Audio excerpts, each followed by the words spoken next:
मैं R K. Saxena excellence mastermind coaching के YouTube में आप सभी का बहुत बहुत स्वागत और अभिनंदन करता हूं। और जैसा कि मैं आज आपको मुगल वंश का मैंने जीएस में शुरू किया है। ये मेरा 3 पार्ट हो चुके हैं। ये खंड का है जिसमें, और जीके का पार्ट देखें तो जीके का पार्ट ये 13 है। तो अभी तक हमने आपको जो है वो मुगल वंश के बारे में बताया और अब मैं उसके आगे बताना चाहूंगा। तो मैं शुरू करता हूं औरंगजेब से। औरंगजेब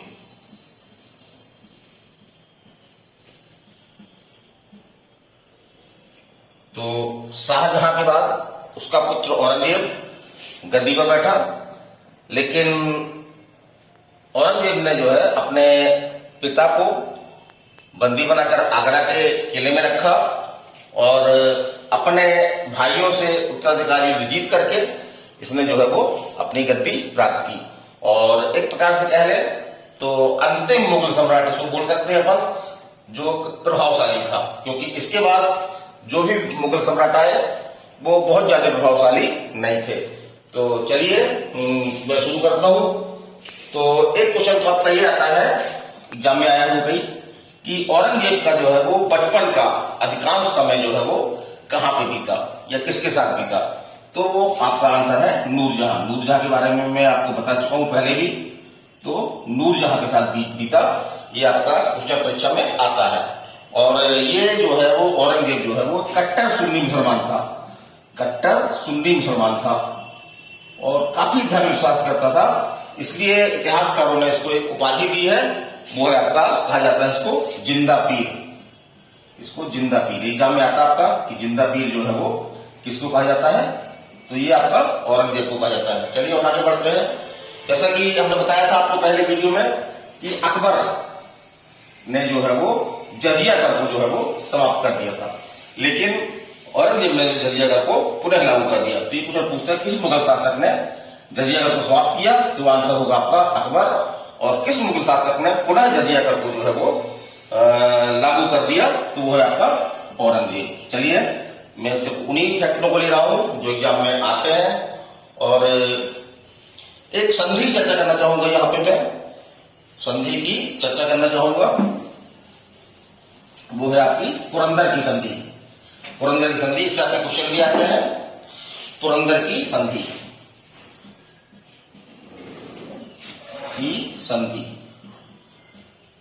ठीक है। तो इससे क्वेश्चन आते हैं कि ये संधि जो है वो कब हुई। तो ये संधि आपकी हुई 1665 में। कितनी? 1665 में। और किसके बीच में हुई? तो इसमें दो लोगों के बीच में हुई। शिवाजी, एक पार्टी इसकी शिवाजी थे और दूसरी पार्टी थे आपके जय सिंह। जय सिंह। इस संधि के तहत जो है वो शिवाजी जो है वो औरंगजेब के दरबार में पेश हुए, लेकिन उनका काफी जो है वो उनके संग समान व्यवहार नहीं किया गया और काफी उनको अपमानित किया गया। फलस्वरूप जो है वो अकबर से, वो औरंगजेब से उनका जो है वो वाद विवाद हो गया और औरंगजेब ने जो है उनको गिरफ्तार किया। और गिरफ्तार करके उनको कहां पे रखा, तो वो आपसे क्वेश्चन पूछता है जयपुर भवन में, कि शिवाजी को गिरफ्तार करके कहां पे रखा गया, तो जयपुर भवन में। ठीक है।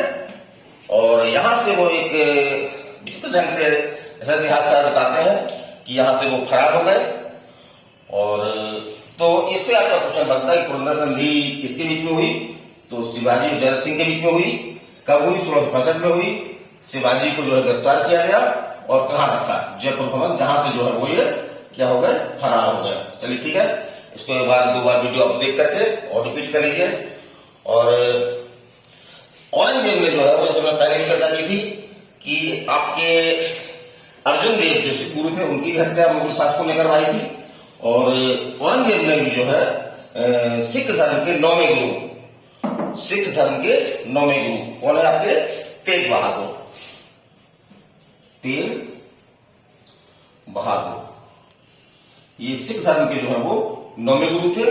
तो इनको बाध्य किया गया कि वो आपका जो है वो इस्लाम धर्म अपना ले, लेकिन इन्होंने मना कर दिया बड़ी कड़ाई से।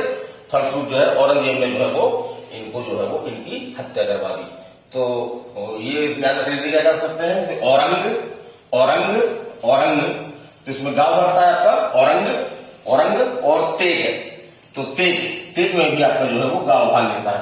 तो इस तरह कोडिंग से अपन जो है उसको दिमाग में रख सकते हैं कि औरंगजेब ने जो है किस सिख गुरु की हत्या करवाई थी, तो सिख धर्म के 9वें गुरु की, उनका नाम क्या था आपका, तेग बहादुर। चलिए ठीक है, और आगे बढ़ते हैं। औरंगजेब ने जो है वो एक इमारत बनवाई थी, मकबरा बनवाया था, वो बहुत फेमस है, उससे क्वेश्चन आपके आते हैं। ठीक है, तो वो देख लीजिए आप। औरंगजेब ने जो है अपनी पत्नी की याद में एक मकबरा बनवाया था, उसका नाम था बीबी का मकबरा। क्या नाम था, बीबी का मकबरा। ठीक है, इसमें भी जो है सफेद संगमरमर का उपयोग किया गया था, और इसके कारण से जो है वो इसको जो है वो भारत का द्वितीय ताजमहल कहा जाता है, भारत का द्वितीय ताजमहल। तो इसको याद रखिएगा कि भारत का द्वितीय ताजमहल जो है उसको कहा जाता है। तो औरंगजेब द्वारा जो है वो औरंगाबाद में जो बीबी का मकबरा बनाया था, उसको जो है वो द्वितीय ताजमहल कहा जाता है। चलिए ठीक है, आगे बढ़ते हैं। तो औरंगजेब के बारे में एक विचित्र बात है कि औरंगजेब जो है वो संगीत से काफी चिढ़ता था, संगीत का काफी विरोधी था, यहां तक कि उसने अपने दरबार में जो संगीतकार थे उन सभी को जो है वो हटा दिया था। लेकिन इतिहास में इस बात का उल्लेख मिलता है कि औरंगजेब जो है वो एक वाद्य यंत्र स्वयं बजाया करता था, वो वाद्य यंत्र क्या है आपका, बीड़ा। तो याद रखिएगा, बीड़ा। और यहां बता दूं कि बीड़ा जो है वो भारत का सबसे प्राचीन वाद्य यंत्र है। तो ये भी क्वेश्चन आपके एग्जाम में आया है, एमपी पुलिस में क्वेश्चन आया है ये 2017 में कि भारत का सबसे प्राचीन वाद्य यंत्र कौन सा है, तो वो आपका कौन सा है, बीड़ा। चलिए ठीक, और आगे बढ़ते हैं। तो सबसे अधिक हिंदू अधिकारी जो है वो किसके समय थे, सबसे अधिक हिंदू अधिकारी जो है वो किसके समय थे, तो इसी औरंगजेब के समय थे। ये भी थोड़ा सा विरोधी बात है, क्योंकि ये कट्टर सुन्नी मुसलमान था और धार्मिक रूप से काफी कट्टर था, लेकिन इन बात के होते हुए भी जो है वो इसके दरबार में जो है वो आपके हिंदू पदाधिकारी जो है वो हिंदू पदाधिकारी जो है वो सर्वाधिक थे। तो ये क्वेश्चन परीक्षा में आया है, कई परीक्षा में आया है, ये आईएएस में क्वेश्चन आया आपका। और 1707 में जो है वो औरंगजेब की मृत्यु हो गई। तो ये पूछा नहीं गया है कि पूछा जा सकता है, 1707 में जो है इसकी औरंगजेब की जो है वो मौत हो गई। और उसका मकबरा कहां बनवाया गया, तो इंपॉर्टेंट है वो, तो उसका मकबरा कहां पर है आपका, औरंगाबाद में, औरंगाबाद में जो है वो किसका, औरंगजेब का मकबरा है। चलिए ठीक, इस तरह से मुगल वंश का औरंगजेब की समाप्ति हुई। और औरंगजेब के बाद जो है वो मुगल वंश में कई शासक हुए, लेकिन उनकी कोई विशेष उपलब्धि नहीं रही। लेकिन छोटे छोटे क्वेश्चन उन शासकों से बनते हैं, और मुश्किल की बात यह है कि अधिकांश किताबों में उन शासकों का उल्लेख नहीं मिलता है, और केवल बहादुर शाह जफर को अंतिम मुगल शासक बता करके मुगल वंश को जो है वो समाप्त कर जाता है। तो मैं आज कोशिश कर रहा हूं कि जो औरंगजेब के बाद और बहादुर शाह जफर जो अंतिम शासक था, उसके बीच में जो बहुत मुगल शासक हुए उनके बारे में क्वेश्चन बनते हैं, तो वो क्वेश्चन आप जो है वो कैसे करें। तो चलिए मैं चलता हूं, अभी करता हूं, तो इसको मैं साफ कर देता हूं ताकि बड़ा बड़ा लिख सकूं और आप इसको आसानी से देख सकें, है ना। अभी मेरे पास वो तमाम संसाधन की कमी है जो मैं धीरे धीरे आपका इकट्ठा कर रहा हूं, और कोशिश ये कर रहा हूं कि आपको अच्छा से अच्छा वीडियो दूं। तो औरंगजेब के बाद जो है अगला शासक जो हुआ वो था आपका बहादुर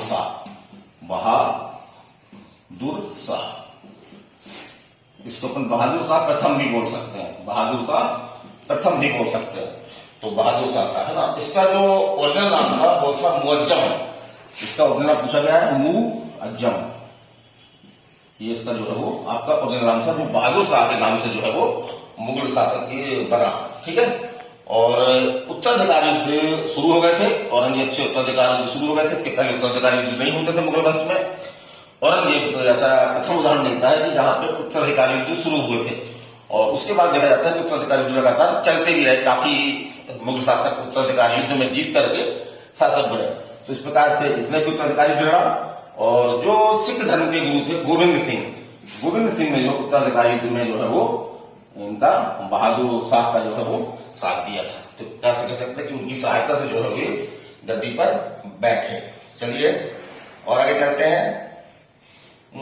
इस जब ये गद्दी पर बैठे थे बहादुर शाह जफर, तो इनकी उम्र जो थी वो थी 63 वर्ष, जो सभी मुगल शासकों में सबसे अधिक है। तो एक क्वेश्चन आपके एग्जाम में ये भी पूछता है कि सर्वाधिक वृद्ध मुगल शासक कौन था, तो वो आपका कौन था, बहादुर शाह जफर था। तो इसको दिमाग में रखिएगा, ठीक है। तो इस तरह से मैं मुगल, और इसको इतिहासकार जो है कुछ लापरवाह टाइप का था, इसलिए इतिहासकार इसको जो है उपाधि देते हैं, वो है शाह ए बेखबर, शाह ए बेखबर। तो ये क्वेश्चन आपके एग्जाम में पूछा जाता है कि शाह ए बेखबर किसे कहा जाता है, तो आपका आंसर है बहादुर शाह जफर को। चलिए ठीक है, इसको मिटा दूं मैं। इसके बाद जो अगला शासक थे वो थे जहादर शाह। अगला शासक कौन था, जहादर शाह। तो उसके बारे में भी कुछ जो फैक्ट इंपॉर्टेंट है वही मैं बताना चाह रहा हूं। कौन है, जहादर शाह, जहादर शाह, ठीक है। ये बहादुर शाह के बाद जो है अगला शासक था। और ऐसा कहा जाता है, इतिहासकार लिखते हैं कि मुगल वंश का जो है वो सबसे अयोग्य शासक था। ये क्या था, सबसे अयोग्य, ठीक है, इसको ध्यान रखिए। और मुगल वंश के इस शासक को जो इतिहासकारों ने जो है उपाधि दी है, बुरी उपाधि है, वो कहते हैं इसको लंपट। लंपट, जैसे आप लोग पढ़ाई नहीं करते हैं तो आपको क्या कह सकते हैं हम लोग, कि लंपट मूर्ख हो, बोल भी देते हैं स्टूडेंटों को। तो इसको जो है वो लंपट मूर्ख कहा गया इतिहास में। तो ये दिमाग में रखिएगा। और कोई खास बात नहीं जहादर शाह के बारे में। चलिए अगला शासक देखते हैं हम। अगला शासक है आपका फर्रुख सियर। फर्रुख सियर, इसका भी बारे में देख लेते हैं क्या इंपॉर्टेंट फैक्ट है। फर्रुख सियर, फर्रुख सियर, ठीक है, इसको देख लीजिए फर्रुख सियर। तो फर्रुख सियर को जो है वो अली बंधु की सहायता से जो है ये गद्दी प्राप्त की इसने। तो इससे क्वेश्चन यही बनता है कि जो अली बंधु थे उनके द्वारा पहला मुगल शासक किसको बनाया गया था, तो वो है आपके फर्रुख सियर को बनाया गया था। चलिए और आगे चलते हैं, ठीक है। तो इससे आपका क्वेश्चन, ये आपका क्वेश्चन आता है। फिर एक क्वेश्चन ये भी पूछता है कि भारतीय इतिहास में नृप निर्माता, निरपेक्ष होता है राजा, निर्माता वाले राजा बनाने वाला, किसे कहा जाता है, तो वो है आपके अली बंधु। ये क्वेश्चन कई एग्जाम में एमपीपीएससी में आया है। अली बंधु, ये दो भाई थे जिन्होंने मुगल वंश की जो है वो जल्दी जल्दी कई शासकों को बदला, और इन्हीं की मेहरबानी से जो है वो शासक की गद्दी प्राप्त की है, इसलिए इनको जो है वो अली बंधु कहा जाता है। ये दो भाई थे और इनका नाम जो है वो अब्दुल्ला और हुसैन अली, क्या नाम थे दोनों भाइयों के, एक का नाम था अब्दुल्ला और दूसरा का है, दूसरा नाम है आपका जो है वो है हुसैन अली, ठीक है, याद रहेगा, अब्दुल्ला हुसैन अली, ठीक है। ये दो भाई थे जिनको भारतीय इतिहास में जो है नव निर्माता कहा जाता है। तो ये क्वेश्चन पूछता है नव निर्माता के नाम से किसे आया जाता है, तो वो है आपके अली बंधु। चलिए आगे चलते हैं। और इसको भी उपाधि दी गई फर्रुख सियर को, इसको जो है वो घृणित कायर कहा गया है। भारतीय इतिहास में जो इसको क्या कहा गया है, घृणित कायर, घृणित कायर, ठीक है। तो ये क्वेश्चन पूछता है कि घृणित कायर किस मुगल शासक कहता है, तो फर्रुख सियर को। तो अपन थोड़ी देर रिपोर्टिंग बना लेते हैं। घृणित माने इससे घृणा करने वाला हो, और घृणा को अगर उर्दू में बोलेंगे तो नफरत, तो इसमें फा रहा है, इससे अपन नफरत बना लेंगे। तो घृणित कायर, इससे अपन नफरत कर सकते हो, तो नफरत क्या कर सकते हो, नफरत, तो फा से अपन क्या बना लेंगे, फर्रुख सियर। इस तरह से कोडिंग के माध्यम से आप इसको याद रख सकते हैं। और इसके बाद जो है अगला शासक आपका वो है मोहम्मद शाह, ठीक है, मोहम्मद शाह। बहुत मेहनत कर रहा हूं आपके लिए, आप लोग फायदा उठाइए, अधिक से अधिक इसको शेयर करिए ताकि अधिक से अधिक लोग इसका फायदा उठा सकें। मोहम्मद शाह, ठीक है, मोहम्मद शाह। ये आपका भी एमपीपीएससी का पेपर होने वाला है ना, 11 मार्च को है। और उसके पहले आपका जो है वो एमपी पुलिस जो कांस्टेबल की वैकेंसी आई है उसके लिए बहुत ज्यादा उपयोगी है ये। क्योंकि इसमें टाइम कम है। आप कुछ वीडियो देख करके काफी हद तक अपने नंबर बढ़ा सकते हैं। तो ये थोड़ा सा रंगीन मिजाज का था। इतिहासकार लिखते हैं कि मोहम्मद शाह जो है वो रंगीन मिजाज का था। अधिकांश समय इसका जो है नेताजियों के बीच में जाता था और सुंदरता से, थोड़ी भी सुंदरता से काफी ये प्रभावित हो जाता था। तो इसलिए इतिहासकारों ने इसको जो है वो एक नाम दिया है, वो है रंगीला बादशाह। रंगीला बादशाह। ये क्वेश्चन परीक्षा पूछा सकता है कि रंगीला बादशाह जो है वो किसे कहा जाता है। तो रंगीला बादशाह जो है वो मोहम्मद शाह को कहा जाता है। और एक क्वेश्चन आपका यह आता है कि इसी के समय दिल्ली पर जो है वो नादिर शाह ने जो है वो दिल्ली पर आक्रमण किया था लूटपाट करने के उद्देश्य से। नादिर शाह ने जो है वो लूटपाट करने के आशय से जो है वो आक्रमण किया था। और कब किया था ये क्वेश्चन पूछता है, तो 1739 में किया था। और नादिर शाह को जो है वो एक उपाधि दी जाती है, इसको ईरान का था ये, तो इसलिए इसको ईरान का नेपोलियन, इसको नादिर शाह को जो है क्या कहा जाता है, ईरान का नेपोलियन। ठीक है, ईरान का नेपोलियन कहा जाता है। तो ये भी कई जगह पूछा गया कि ईरान का नेपोलियन किसे कहा जाता है, तो नादिर शाह कहा जाता है। और नादिर शाह ही जो है वो भारत में जो मयूर सिंहासन, जिसको तख्ते ताउस कहते हैं, सिंहासन, और उसमें जो जड़ा हुआ था आपका कोहिनूर हीरा, इनको जो है वो अपने साथ ले लिया। ठीक है, तो एक क्वेश्चन आपका परीक्षा में ये भी पूछता है कि मयूर सिंहासन पर बैठने वाला अंतिम मुगल बादशाह कौन था। तो अंतिम मुगल बादशाह से अब समझ में आ रहा है कौन था आपका, मोहम्मद शाह, क्योंकि इसी के शासनकाल में जो है वो आपका नादिर शाह जो है वो मयूर सिंहासन और उसी में जो कोहिनूर हीरा जड़ा था उसको ले गया, जो वर्तमान में आपके ब्रिटेन के एक शोरूम में रखा हुआ है ना। और मयूर सिंहासन पर बैठने वाले से बता दिया हमने कि अंतिम मुगल शासक कौन था आपका, तो वो आपका मोहम्मद शाह था। और उसके बाद जो है वो अगला शासक हुआ, उसका नाम था अहमद शाह। क्या नाम था, अहमद शाह। तो देखते हैं इसके बारे में क्या इंपॉर्टेंट चीजें हैं, है ना। ज्यादातर किताबों में इनका उल्लेख नहीं मिलता, लेकिन एग्जाम में क्वेश्चन आते हैं, और अगर क्वेश्चन आते हैं तो हमको वो क्वेश्चन बनने चाहिए। तो उसके लिए आप हमारे वीडियो देख सकते हैं। तो अगला शासक है आपका अहमद शाह, अहमद शाह। ठीक है, बहुत कठिन नाम नहीं है, थोड़ा सा दिमाग रख के आप इनकी सूची बना सकते हैं। तो एक पूछा जाता है क्वेश्चन में कि कौन मुगल शाह जो है वो एक नाचने वाली या नतर्की का पुत्र था। तो यही था आपका, तो ये क्या था, नतर्की का जो है वो ये पुत्र था। ठीक है, ये पूछा जाता है एग्जाम में क्वेश्चन। और नादिर शाह का जो सेनापति वो था अहमद शाह अब्दाली। अहमद शाह अब्दाली, ये आपका नादिर शाह का जो है वो सेनापति था। इसने भी जो है दिल्ली पर आक्रमण किया था, उस समय आपका जो है वो अहमद शाह था। ठीक है, और आगे चलते हैं अपन। तो आगे अपना जो अगला शासक है वो है आपका आलमगीर द्वितीय। इसके बारे में देखने का इंपॉर्टेंट है, आलमगीर द्वितीय। चलिए लिख लेते हैं इसको, आलमगीर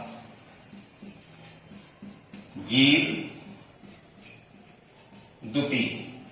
ठीक है, इसके बारे में क्या इंपॉर्टेंट है, तो इसके बारे में बहुत इंपॉर्टेंट ज्यादा फैक्ट नहीं है, लेकिन ये भी एक अयुग शासक था। और इसके समय जो है मुगल वंश की जो है आर्थिक और सैनिक स्थिति लगभग अत्यधिक खराब हो चुकी थी। तो इससे सिर्फ इतना ही इंपॉर्टेंट बनता है कि इतना अयुग था ये कि मुगल वंश की जो है वो आर्थिक और सैनिक स्थिति जो है एकदम प्रकार से ध्वस्त सी हो गई थी। फिर उसके बाद आपका जो है वो अगला शासक है शाह आलम द्वितीय। शाह आलम द्वितीय, ठीक है, शाह आलम द्वितीय, शाह आलम द्वितीय। ठीक है, इसके बारे में क्या इंपॉर्टेंट है, तो थोड़ा सा उसमें टाइम डाल लें। तो ये एक ऐसा शासक था जिसने जो है वो 2 युद्धों में भाग लिया। पहले था तो पानीपत का तृतीय युद्ध। पानीपत का जो है वो युद्ध से जो 1761 में हुआ था उसमें उसने भाग लिया था 1761 में। और दूसरा युद्ध था आपका बक्सर का युद्ध। ये आपका 1700 का हुआ था 64 में। तो इसमें भी इसने जो है वो भाग लिया था, है ना।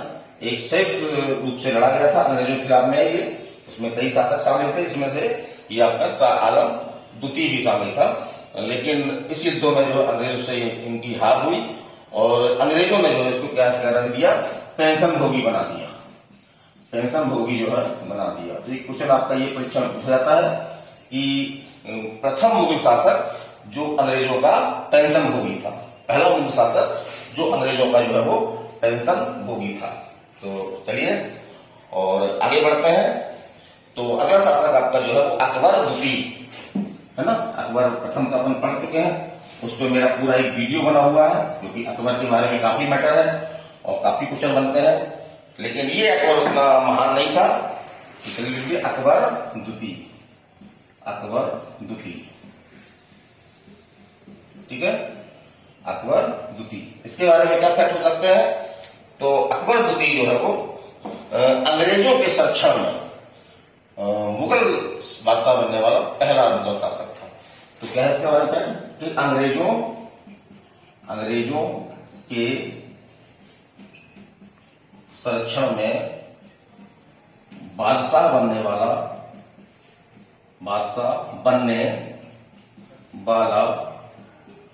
पहला मुगल बादशाह था, ये पहला मुगल बादशाह था। तो ये आप ध्यान में रखिएगा, ठीक है, पहला मुगल बादशाह था। और उसके बाद जो है वो आपका इसने जो है वो एक उपाधि दी थी इनको, राजा राम मोहन राय, राजा राम मोहन राय। तो इनका पहले नाम था आपका राम मोहन राय। तो अकबर द्वितीय ने जो है वो इनको जो है वो राजा राम मोहन राय को जो है वो राजा की उपाधि दी। ये आपका एग्जाम में क्वेश्चन आता रहता है कि राजा राम मोहन राय को जो है वो राजा की उपाधि किसके द्वारा दी गई थी, तो मुगल शासक या मुगल बादशाह अकबर द्वितीय द्वारा। चलिए आगे बढ़ते हैं। तो इस प्रकार से मुगल बादशाह खत्म हो रहे हैं और अंतिम बादशाह जो था हमारा वो था आपका बहादुर शाह जफर, या इसको अपन बहादुर शाह द्वितीय बोल सकते हैं, ठीक है। बहादुर शाह